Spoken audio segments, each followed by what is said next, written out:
je vous le dis, je vous le confirme, il y aura bien élection en 2023.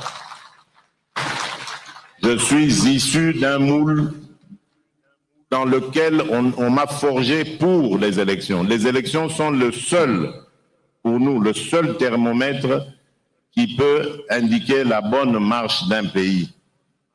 Il n'y en a pas d'autre. On ne s'éternise pas au pouvoir. Ici, l'idée est de simplement bien faire les choses. Nous avons connu des élections tumultueuses dans ce pays. Moi, je n'en veux plus.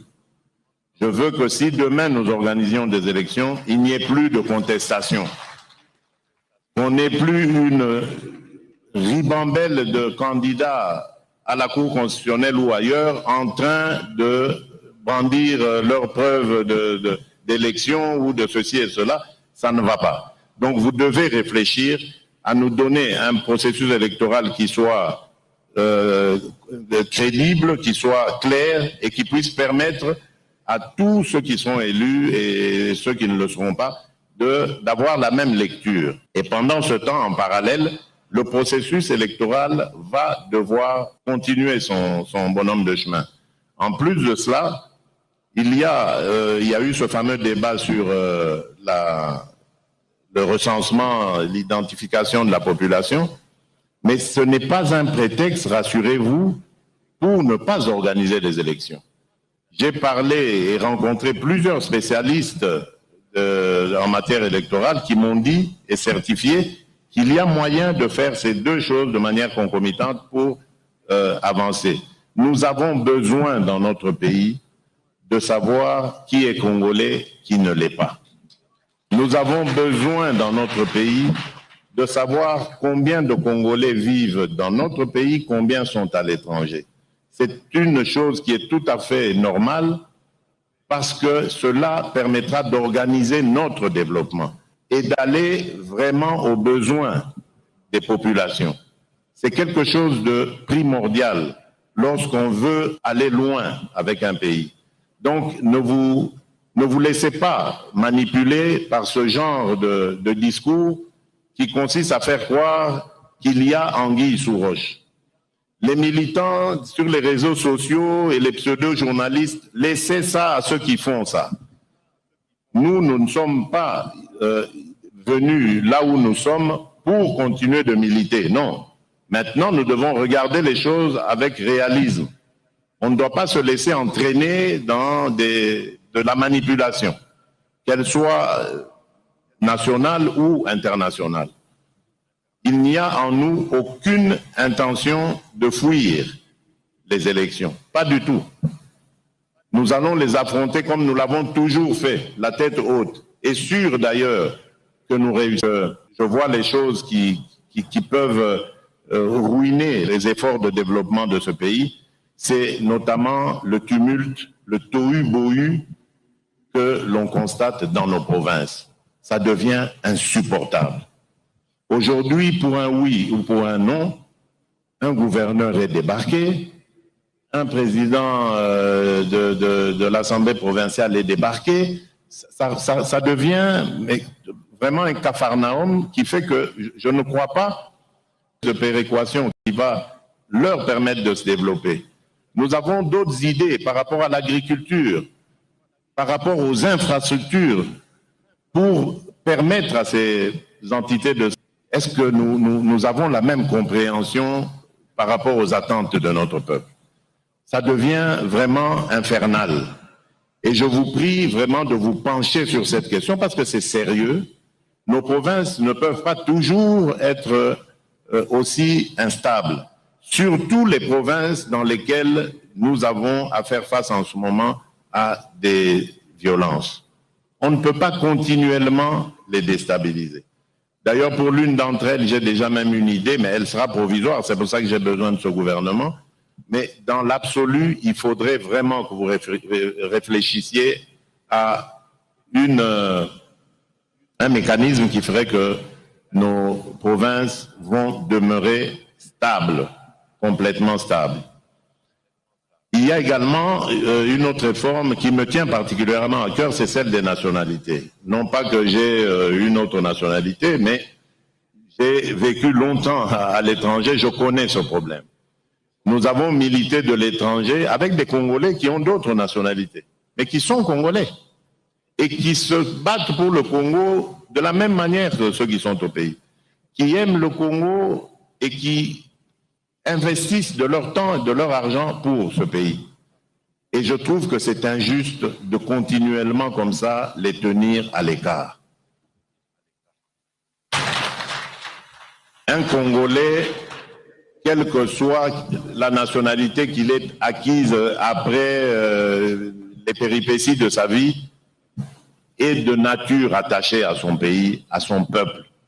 Ça, c'est ce que j'ai toujours constaté. Le Congolais aime son pays. Même si parfois on en fait un peu trop, mais nous aimons notre pays. Donc il faut permettre à ces compatriotes, moi je les appelle ainsi, de la diaspora, de pouvoir être à l'aise. Maintenant, je n'impose rien, mais il faut leur permettre de prendre part au débat à l'intérieur de leur pays, soit en participant activement, donc politiquement, ou soit en revenant. Et ça, il faut faciliter leur retour. On a commencé déjà avec l'obtention du visa, donc ils peuvent prendre leur visa immédiatement à l'aéroport de Njili, enfin, ou à l'entrée, quelle qu'elle soit, à l'intérieur du pays. Mais je pense qu'il faut aller beaucoup plus loin. Oublier, par exemple, de leur demander un visa. Par exemple, on peut faire tomber pour un Congolais d'origine l'idée de l'octroi d'un visa. Enfin, il y a plein de choses comme ça qu'on peut imaginer. Mais je pense qu'il est temps que nous mettions à profit ce réservoir d'idées, de propositions que nous avons à travers les Congolais de la diaspora. Beaucoup aimeraient faire des choses pour leur pays, mais sont bloqués à cause de l'administration.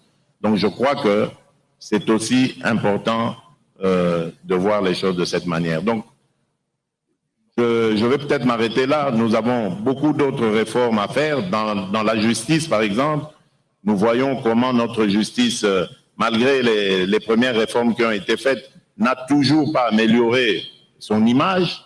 Je crois que ça, c'est important pour l'état de droit que nous voulons, que les Congolais, d'abord, pour commencer par eux, se sentent protégés par une justice crédible, une justice pour tous, mais également les étrangers qui vont venir avec leurs investissements. C'est important qu'ils sachent que au Congo, il y a des institutions qui vont protéger leurs investissements. C'est du bénéfice pour nous, pour nos populations, pour notre économie. Et donc, avec la justice, nous pourrons combattre les antivaleurs. Ça, je vous le dis, mesdames et messieurs, c'est plus qu'important. Nous devons dès maintenant mettre vraiment un focus sur la lutte contre la corruption, contre l'impunité, contre le blanchiment d'argent et bien d'autres choses qui sont à la base de nos difficultés. Le Congo est un pays riche, mes chers amis. Nous pouvons faire des miracles, vraiment des miracles dans les années qui viennent. Il ne faut pas attendre des générations, comme parfois je l'entends à Congo et Kobongalelo, tout c'est faux. Congo et Kobongalelo. Mais c'est à nous de mettre la main à la pâte, c'est à nous de fournir ces efforts, d'arrêter de voler notre pays, d'arrêter de le ruiner. Nous pouvons le faire. Et ça, je vous le demande vraiment de tout cœur, aidez-moi à réaliser cela. Vous verrez que ce pays sera non seulement un havre de paix, mais un Eldorado pour les Congolais d'abord.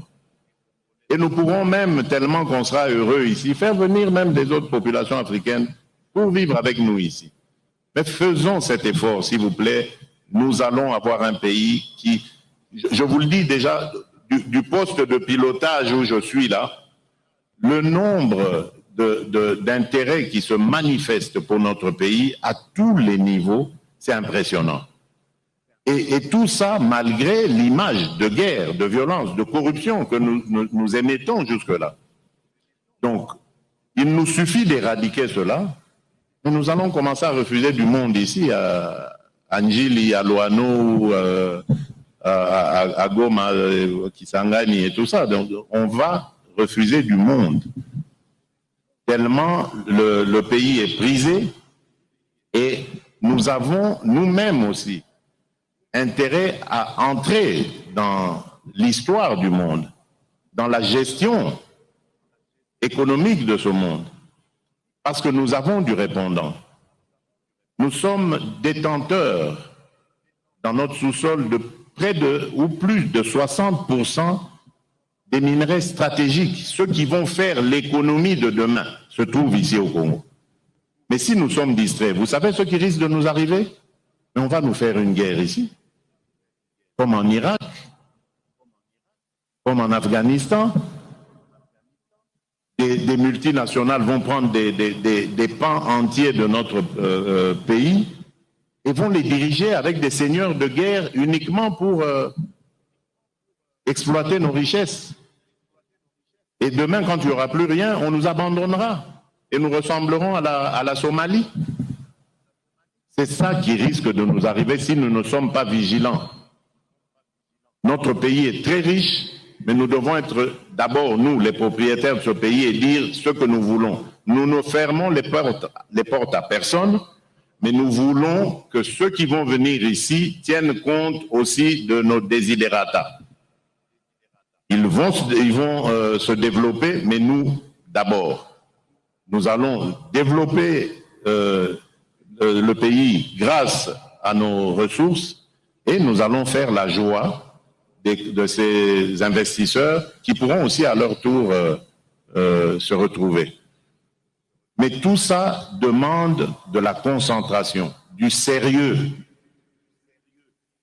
Si nous ne faisons pas attention, comme je vous l'ai dit, on va nous diviser, on va nous séparer pour notre propre malheur. Et nous n'aurons que nos yeux pour pleurer. Et moi, ça ne m'a jamais traversé l'esprit comme scénario. Donc je ne suis pas prêt, c'est pour vous montrer la détermination que j'ai, je ne suis pas prêt à vivre un tel scénario. Je veux conduire mon pays de telle sorte que demain, après-demain, dans 100 ans, dans 1000 ans, tout le temps que ce pays, que ce monde sera monde, que le Congo reste uni, que les Congolaises et les Congolais vivent heureux dans leur pays, heureux et libres. Et ça, c'est possible, ça dépend que de nous. Parce que lorsqu'on vient déstabiliser un pays, on ne le fait pas directement de l'extérieur. On le fait grâce à des répondants que l'on trouve à l'intérieur. Et si nous ne faisons pas attention, nous restons distraits, moi j'appelle ça de la distraction, alors à ce moment-là, oui, on nous déstabilisera.